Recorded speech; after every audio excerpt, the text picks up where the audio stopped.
Спочатку я планував зробити це відео більш легким, більш оптимістичним, більш універсальним, таким, яке сподобається всім. Але в якийсь момент зрозумів, мені це не близько. Мені важливіше говорити чесно, не підлаштовуватися, а ділитися тим, що справді прожив. Тому одразу скажу, цей спосіб підійде не кожному. І більше того, він не найприємніший, не найкомфортніший і точно не той, який я хотів би романтизувати. Але це мій досвід.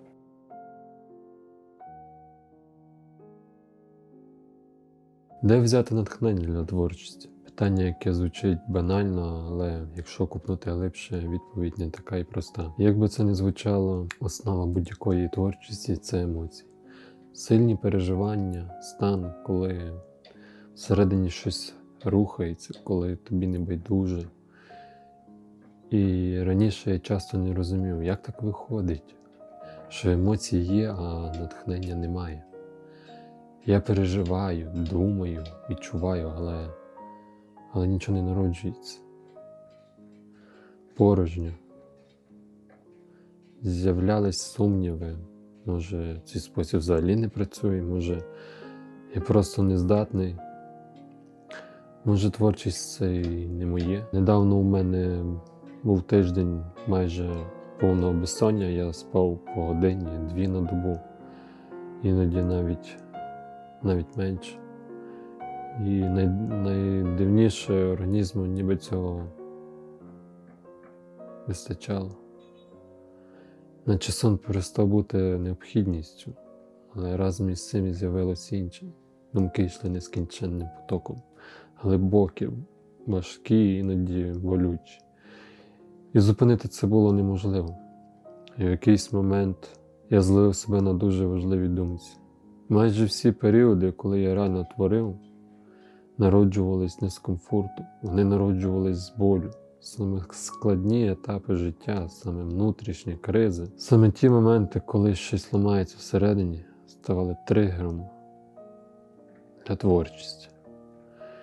Коли мені було добре, спокійно, стабільно, я просто жив, насолоджувався життям, відпочивав. І творчість у ці моменти просто відходила на другий план. Але коли ставало важко, з'являлася глибина, з'являлося те дивне відчуття, внутрішній підйом, мурашки по шкірі, напруга, енергія, яка ніби проситься назовні. Наче всередині накопичується щось настільки сильне, що єдиний спосіб це витримати, це почати творити.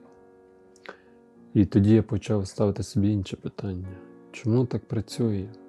Чому біль запускає творчість, а комфорт, навпаки, її приглушує? І відповідь виявилася проста. І водночас неприємна. Біль відчувається глибше, вона залишає слід, вона не зникає швидко. Вона змушує думати, переживати, шукати сенс. Радість – це прекрасно, але вона легка, вона швидкоплинна. Організм дуже швидко до неї привикає і хоче більшого. А от біль, вона довга, вона застрягає, вона проростає всередині. І саме з цієї глибини часом народжується справжня творчість. Це не означає, що потрібно шукати біль.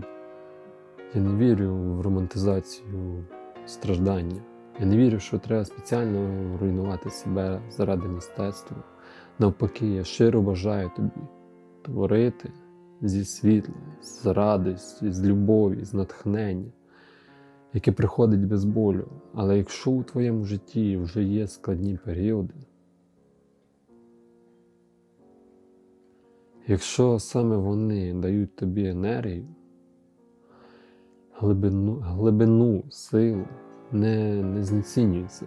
Можливо, саме через це ти створюєш щось справжнє. Якщо ти дослухав до цього моменту, дякую, справді. Це багато для мене означає. На цьому все. До зустрічі.